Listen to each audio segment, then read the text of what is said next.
Salam Bapak Ibu dan selamat bertemu kembali di YouTube saya, Pendeta Rudolf H. Pasaribu Channel. Dengan dan lewat channel ini saya komit untuk senantiasa menyebarkan pengajaran firman Tuhan, karena saya percaya berlandaskan Yesaya pasal 55 ayat 11 bahwa firman Tuhan yang saya dan Bapak Ibu saudara-saudara semuanya juga ikut sebar lewat apapun, termasuk lewat video ini, tidak akan kembali dengan sia-sia, tetapi akan bekerja sendiri lewat kuasa dan berkat urapan Roh Kudus.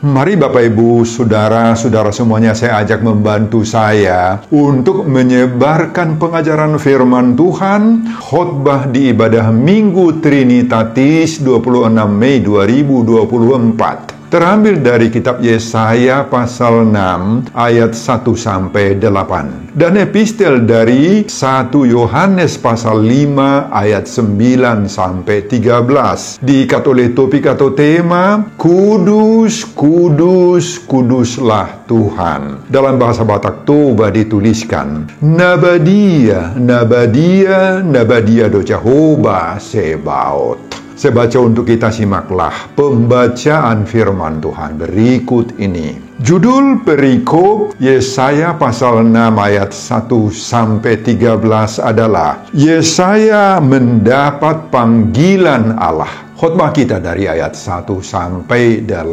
Dalam tahun matinya Raja Uzia, aku melihat Tuhan duduk di atas tahta yang tinggi dan menjulang, dan ujung jubahnya memenuhi bait suci. Para serafim berdiri di sebelah atasnya. Masing-masing mempunyai 6 sayap. 2 sayap dipakai untuk menutupi muka mereka, 2 sayap dipakai untuk menutupi kaki mereka, dan 2 sayap dipakai untuk melayang-layang. Dan mereka berseru seorang kepada seorang, katanya, Kudus, Kudus, Kuduslah Tuhan semesta alam, seluruh bumi penuh kemuliaannya. Maka bergoyanglah alas ambang pintu disebabkan suara orang yang berseru itu, dan rumah itu pun penuhlah dengan asap. Lalu kataku, celakalah aku binasa, sebab aku ini seorang yang najis bibir, dan aku tinggal di tengah-tengah bangsa yang najis bibir. Namun mataku telah melihat Sang Raja, yakni Tuhan semesta alam. Tetapi seorang daripada serafim itu terbang mendapatkan aku. Di tangannya ada bara yang diambilnya dengan sepit dari atas mezbah. Ia menyentuhkannya kepada mulutku serta berkata, Lihat, ini telah menyentuh bibirmu, maka kesalahanmu telah dihapus dan dosamu telah diampuni. Lalu aku mendengar suara Tuhan berkata, Siapakah yang akan kuutus, dan siapakah yang mau pergi untuk aku? Maka sahutku, ini aku, utuslah aku. Bapak, Ibu, dan saudara-saudara, itulah nats khotbah kita di ibadah Minggu Trinitatis 26 Mei 2024. Dihubungkan dengan topik atau tema Minggu, Kudus, Kudus, Kuduslah Tuhan. Yesaya terpanggil menjadi nabi Tuhan pada masa pemerintahan raja-raja Uzia, Jotam, Ahaz, Hizkia, hingga Raja Manase. Selama sekitar 52 tahun pada abad ke-8 hingga ke-7 sebelum Kristus. Saudara, melihat dari deretan nama raja-raja yang dihadapi oleh Yesaya, kita dapat katakan bahwa masa-masa ini termasuk periode genting. Keadaan Israel sedang kacau balau, amburadul dalam segala hal, dalam hal politis, dalam hal ekonomi, sosial, keagamaan, dan lain-lain. Saudara, di bidang politis, raja-raja Israel saat itu betul-betul mempertontonkan arogansi mereka. Mereka tamak rakus dan haus akan kuasa, hidup mewah, tidak peduli terhadap kehidupan orang-orang kecil yang tertindas di bidang agama atau ibadah. Kebaktian dan doa yang mereka laksanakan hanya berlangsung rutinitas saja,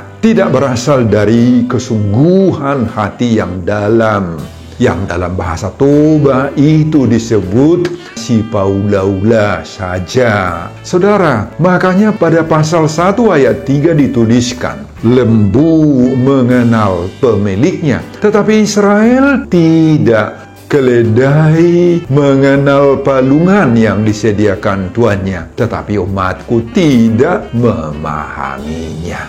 Saudara, persembahan yang diberikan oleh mereka kepada Tuhan juga hanya bertujuan untuk menyogok Tuhan saja. Makanya Tuhan mengatakan pada Yesaya pasal 1 ayat 11, "Untuk apa itu korbanmu yang banyak-banyak? Aku sudah jemu akan korban-korban bakaran berupa domba jantan dan akan lemak dari anak lembu gemukan, darah lembu jantan dan domba-domba dan kambing jantan tidak kusukai." Saudara, dalam bidang sosial ekonomi terjadi kebobrokan moral, kerusakan mental dari semua kalangan masyarakat, pejabat, penguasa, pemerintah. Pada pasal 5 ayat 8 sampai 23 kita baca kerusakan moral mental mereka. Pada ayat 8, di antara mereka banyak yang menyerobot rumah demi rumah. Ayat 11, mereka bangun pagi-pagi dan terus mencari apa? Mencari minuman keras dan duduk-duduk sampai malam hari.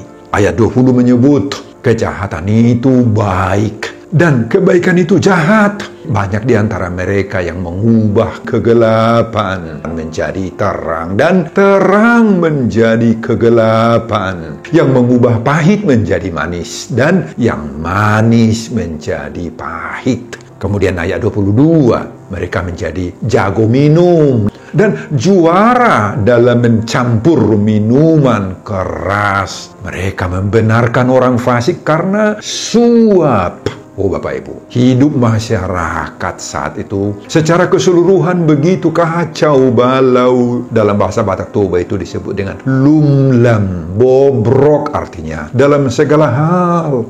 Nah, Bapak Ibu dan saudara-saudara, ke tengah-tengah kondisi keadaan situasi masyarakat yang sudah kacau balau seperti itu, sudah morat-marit, nungalumlam, bobrok secara moral, mental, dan spiritual, mereka tidak lagi menjalankan hukum, keadilan, dan kebenaran. Seperti itulah Yesaya dipanggil dan diutus oleh Tuhan untuk melakukan pembaharuan, perubahan, dan perombakan total. Saudara, mari kita masuki perikop khotbah kita dari Yesaya pasal 6 ayat 1 sampai 8 ini. Pada ayat 1a dimulai dengan pemberitahuan dalam tahun matinya Raja Uzia, katanya di sana. Kenapa begitu ditonjolkan peristiwa kematian Raja Uzia? Raja Uzia sangat penting bagi perkembangan kehidupan kerajaan Israel ini, Bapak Ibu. Dan banyak yang kita pelajari dari Raja Uzia ini. Raja Uzia adalah raja yang bijaksana, yang memerintah dengan baik dan selalu mencari Tuhan. Dan selama ia mencari Tuhan, Allah membuat segala usahanya itu berhasil. Kerajaan Yehuda diberkati oleh Tuhan. Ia sangat memperhatikan bidang militer. Dan ia mampu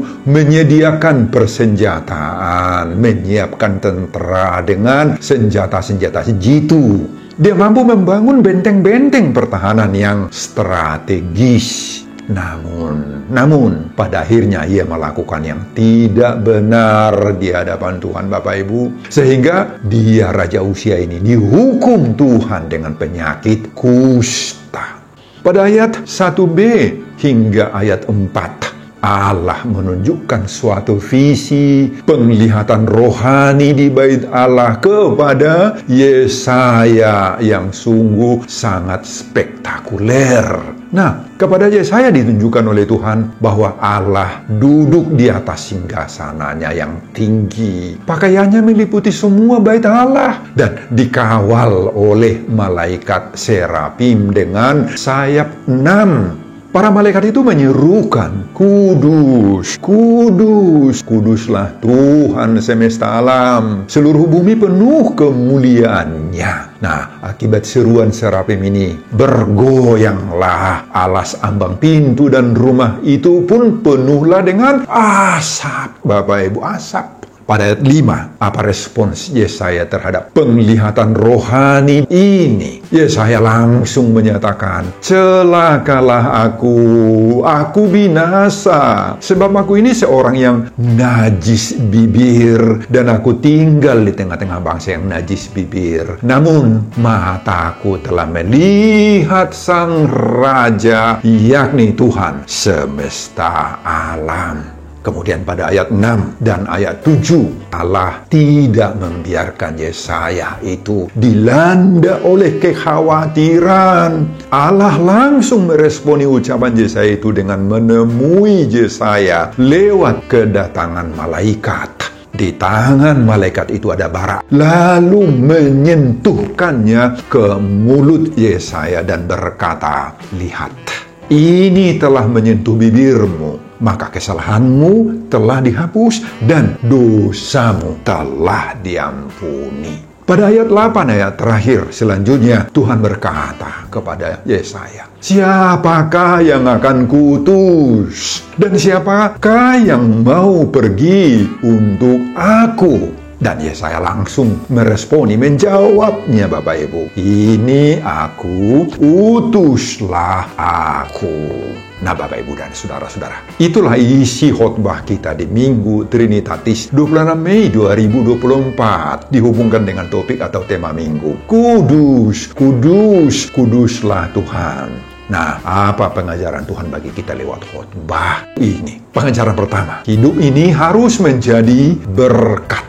Saudara, Yesaya di sini begitu menonjolkan latar belakang pemanggilannya dalam hubungan dengan kematian Raja Uzia di tahun 742 sebelum Kristus. Pada ayat 1a itu ditulis, dalam tahun matinya Raja Uzia.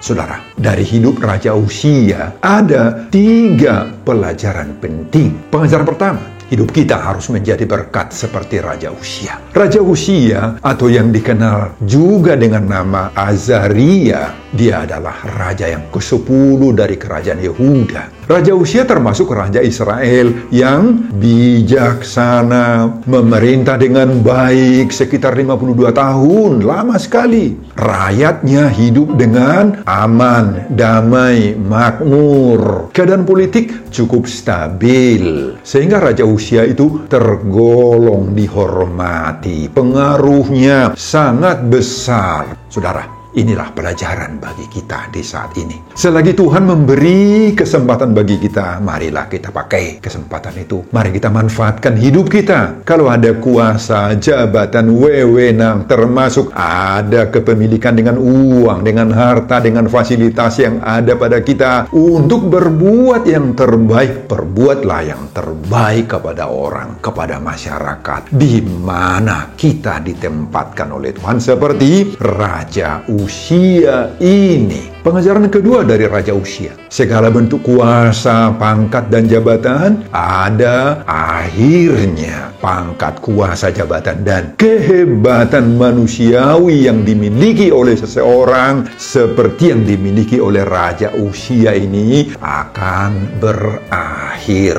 Ada batas tertentu. Apapun itu akan habis. Oleh karena itu, Bapak Ibu, jika saat ini memiliki pangkat, jabatan, kedudukan, kuasa, ada harta, maka jadilah rendah hati dan pakailah kuasamu untuk kemuliaan Tuhan. Sebelum kuasamu itu berakhir, engkau harus bersyukur, memuliakan nama Tuhan. Pengajaran ketiga dari Raja Uzia. Kuasai dirimu agar tidak dihukum oleh Tuhan. Nah, pada akhir dari hidupnya Raja Uzia ini, Bapak Ibu, ternyata Raja Uzia tidak mampu menguasai dirinya. Dia terpengaruh melakukan penyembahan-penyembahan di bukit-bukit pengorbanan. Dia mempersembahkan dan membakar korban-korban di bukit-bukit itu. Itu sebabnya dia harus dihukum oleh Tuhan. Ia mati dengan tragis sekali, yakni dengan penyakit kusta. Boleh kita baca di 2 Raja-Raja pasal 15 ayat 4. Kita tahu Bapak Ibu, penyakit kusta itu saat itu adalah penyakit yang sangat-sangat jahat sekali. Saudara, ini pelajaran bagi kita juga. Agar kita mampu menjaga diri, menguasai diri, menghindarkan pengaruh-pengaruh jahat, terutama yang merusak kekudusan hidup kita.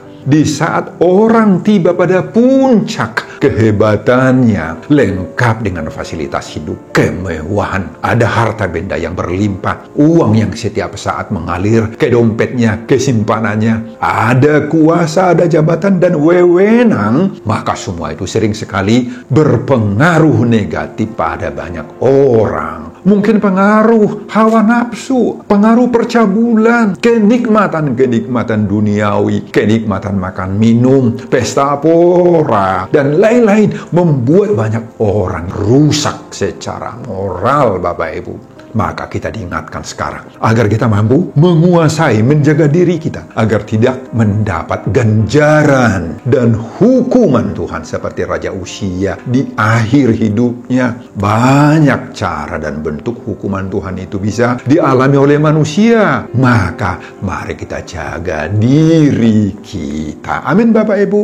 Pengajaran kedua, mari kita jaga juga kekudusan bait Allah. Saudara, di zaman pelayanan Yesaya, fungsi, hakikat, dan keberadaan bait Allah, Bagas Joro yang dipercayai oleh orang Israel sebagai tempat kediaman Allah itu sudah tidak lagi dijaga, sudah rusak, sudah najis. Fungsi bait Allah bukan lagi tempat penampakan kekudusan, kemuliaan Allah. Moral para hamba-hamba Tuhan dan penguasa Israel sudah bobrok, sudah bejat, sudah nggak benar lagi di mata Tuhan. Maka sekarang Allah memperlihatkan kepada Yesaya bahwa Allah hadir dan menunjukkan kuasanya, dikawal dengan penampakan malaikat serafim dalam 6 sayapnya.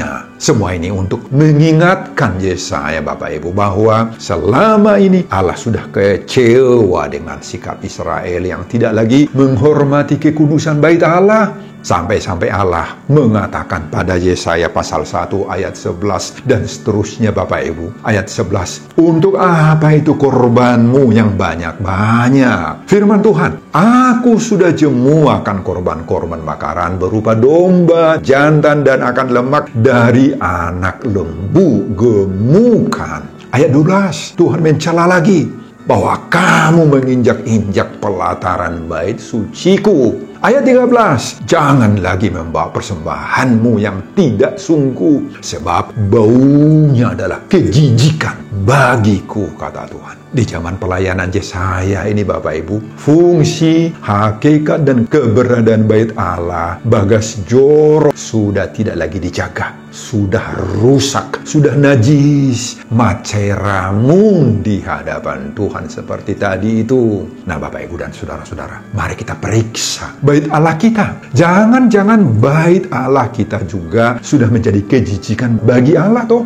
Apa dan di mana bait Allah kita? Ada 2, Bapak Ibu, bait Allah kita. Bait Allah yang pertama dan utama adalah diri kita, hati kita, hidup kita. Nah, itu disaksikan oleh Paulus dalam 1 Korintus pasal 3 ayat 16. Tidak tahukah kamu bahwa kamu adalah bait Allah dan bahwa roh Allah diam di dalam kamu? Nah, saudara, mari kita jaga bait suci yang pertama ini agar betul-betul kudus. Jangan dirusak oleh berbagai-bagai praktek yang tidak disukai oleh Tuhan. Jangan kedapatan hati kita, hidup kita, perilaku kita ini najis. Jangan ada yang nampak dari hidup kita itu gaberamun yang menjijikkan di hadapan Tuhan. Mari kita jaga agar praktek kotor lewat ucapan-ucapan, lewat perbuatan-perbuatan yang mencemarkan, dibenci oleh Tuhan, lewat usaha, pekerjaan, keinginan kita mencari uang atau rezeki. Nah, itu semuanya harus kita hindari. Supaya bait Allah yang pertama dan utama ini jangan rusak, jangan najis, jangan kotor. Kemudian mari kita lihat bait Allah yang kedua. Apa? Gereja di mana kita beribadah, berkumpul, bersekutu.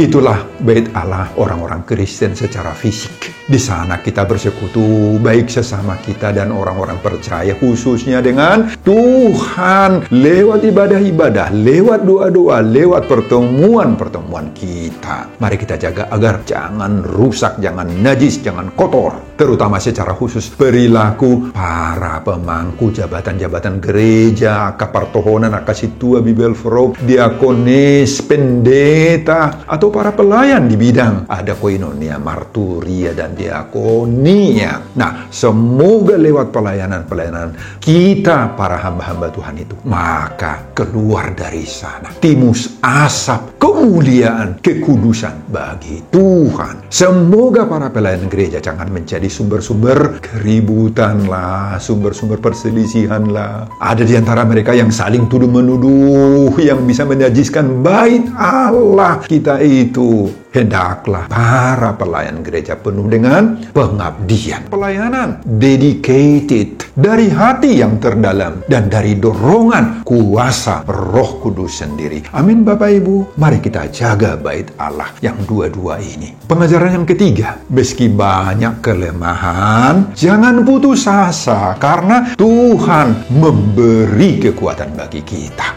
Saudara, ketika Yesaya dipanggil Tuhan, Yesaya sangat-sangat bergumul.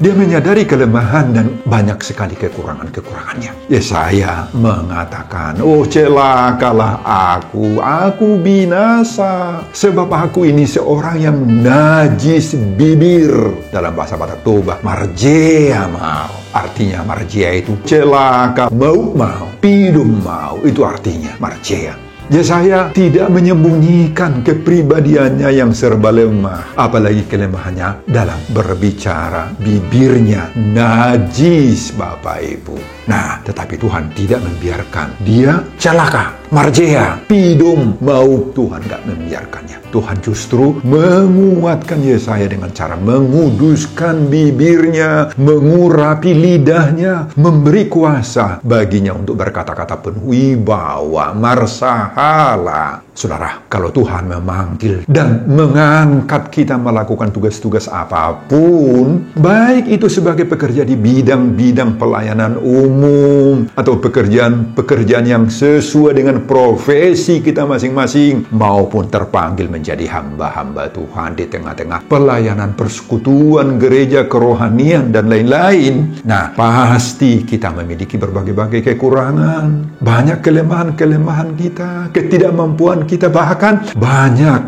yang membuat kita ceroboh dalam hidup ini selama ini. Seperti Yesaya itu.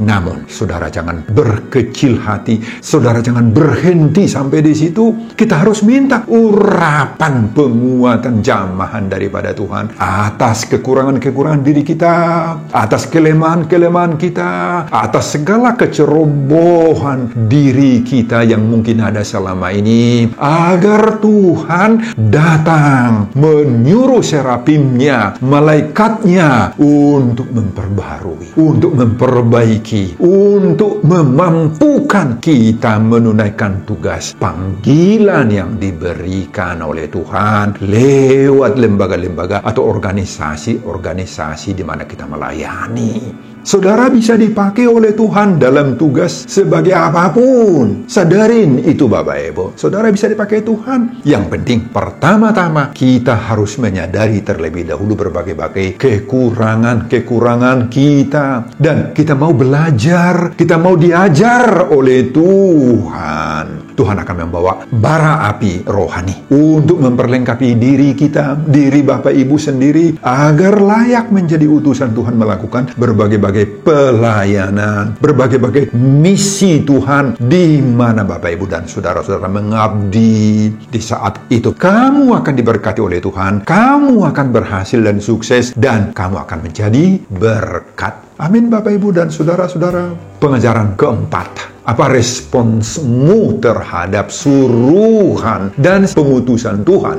Nah Bapak Ibu, pada ayat 8 Allah bertanya, siapakah yang akan kuutus dan siapakah yang mau pergi untuk aku, kata Tuhan. Dan Yesaya langsung meresponi panggilan Tuhan dengan mengatakan, sederhana saja respons Yesaya, ini aku, utuslah aku. Yesaya tidak banyak berpikir, tidak banyak berdebat dengan Allah Bapak Ibu soal panggilan ini. Yesaya juga tidak sibuk mencari alasan-alasan untuk menolak, atau tidak harus bertanya dahulu kepada keluarganya, teman-temannya, kepada pamannya, dan sebagainya soal panggilan Tuhan ini. Dia langsung mengatakan, Hineni salaheni, ini aku, utuslah aku, disodoau, suruh ma'ahu. Kalau Yesaya menyebut Hineni salaheni, itu berarti jawaban seorang prajurit militer menjawab suruhan komandannya itu. Siap komandan, seperti itu. Itu artinya apapun yang disuruhkan oleh komandan kepada bawahannya selalu akan dijawab, siap komandan, Hineni salaheni. Bagi orang percaya dan yang sudah dicamah oleh Tuhan, maka untuk setiap pekerjaan dan suruhan Tuhan tidak ada alasan untuk menolak. Bapak Ibu, kalau